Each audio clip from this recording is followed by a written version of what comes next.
इस देश के अंदर लॉकडाउन आप बेशक कीजिए, कोई आपत्ति नहीं हमें। लॉकडाउन आप 3 महीने का करिए चाहे 300 सालों का करिए, कोई आपत्ति नहीं हमें। लेकिन साथ साथ आप ये काम भी करिए कि 3 महीने का अगर आप लॉकडाउन करेंगे तो 3 महीने का इस देश की गरीब जनता का बिजली और पानी का बिल माफ करिए। 3 महीने का उनके घर में राशन भरवाइए। 3 महीने का आप उनकी सारी बैंक की किस्तें, उनकी लोन वो दूर करवाइए। हम कोई पागल नहीं है, हमें मरने का शौक नहीं है जो सड़क पे इस देश का माइग्रेंट, इस देश का लेबर सड़क पे निकलेगा। आप दीजिए उसे 3 महीने का रहने के लिए पैसा दीजिए, उसे घर दीजिए, उसके घर का किराया दीजिए। 500 रुपए आप 500 रुपए मैं आपको देता हूं और कल से आप पत्रकारिता छोड़िए। रुकिए, 500 रुपए मैं आपको देता हूँ। 500 रुपए चाहिए ना आपको? लेबर की बात कर रहे हैं ना आप भी तो लेबर आप सरकार की लेबर है, आपको भी 500 चाहिए। सर आपने ये कहा कि आप मेरी बात जाहिद जी माइक क्लोज करिए। 500 देश की जनता को प्रधानमंत्री दे रहे हैं, मैं इनको 1000 दे रहा हूँ। माइक बंद करिए। अरे बंद करिए ना, क्या सुनिए। मोदी यहाँ की जो जनता है उसको सुविधा के लिए दे रहे हैं ना 500 रुपए। अरे 500 रुपए में क्या सुविधा होगी? 500 रुपए तो इनके अफसर घूसखोरी खा जाते हैं।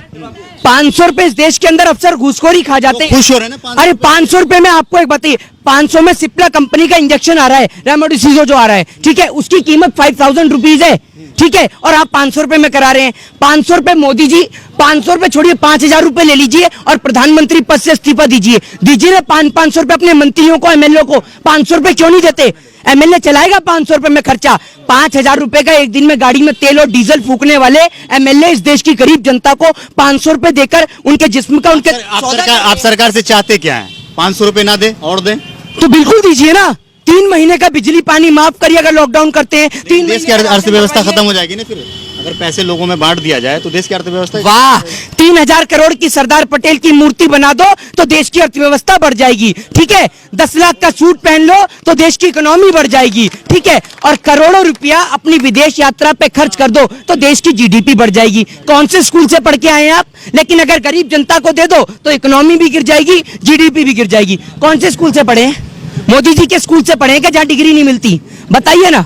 या पढ़े लिखे डबल एमए कर रखे हैं। हाँ, मोदी जी ने चाहिए तो आप मोदी जी, एक बात मुझे बताइए ना, आप मोदी जी के क्लासमेट थे क्या? मोदी जी के क्लासमेट थे, उनके साथ पढ़े हो क्या आप? कैसे पता आपको मोदी जी पढ़े? मोदी ने दीक्षा भी मांगी है, चाय भी बेची है। तो आप क्यों नहीं मांगते भीख? आपको मांगने से मना करा है? पूरी जनता के हाथ में तो कटोरा थमा दिया। और लेकिन आज आप ये देखिए कि मंदिर और मस्जिद के बाहर बैठने वाले लोगों को कोई भीख भी नहीं देता, क्योंकि देंगे कहां से? इन्होंने तो पूरी देश की जनता को ही भिखारी बना दिया। क्या भिखारी बना दिया? आप देख लीजिए ना क्या हालत है लोगों की, देख लीजिए क्या हालत है इस देश के लेबर की। आत्महत्या कर रहा है किसान, आत्महत्या। मोदी जी नहीं होते थे लोग तो बसते भी नहीं। क्यों? मोदी जी की वजह से क्या कर रहा है? मोदी जी की वजह से कैसे बचे हुए हैं? मोदी जी सरहद पे स्टैंड गन लेके खड़े हुए हैं, ये AK-47 लेके खड़े हैं। कैसे खड़े हैं बताइए? कैसे बच रहे हैं? कहां से पढ़ रहे हैं आप? बताइए ना। आपको मोदी जी की तरफ से कुछ चंदा पानी आ रहा है क्या? आ रहा है तो कोई दिक्कत नहीं है। आप 500 में घर चलाने की बात करें, 1000 रखिए। आज से डेली हिंद बंद अनाउंसमेंट कर रहे हैं आप, डेली हिंद बंद। नहीं आप क्या बताइए ना, क्या बताएं? यहाँ पे काम तो कर रहे हैं ना, जिस तरीके से उन्होंने 2 करोड़ रोजगार का वादा भी किया था कि हम 2 करोड़ रोजगार देंगे। हाँ, तो जो किसान है उनकी आय दोगुनी करेंगे। हाँ, थोड़ा सा ऐसा है ना, अभी चंद्रमा जो है गंदा पड़ा हुआ है ना, ये मंगल गंदा पड़ा है, वहां पर झाड़ू लगा रहे हैं। 2 करोड़ लोगों को वहां रोजगार मिला है।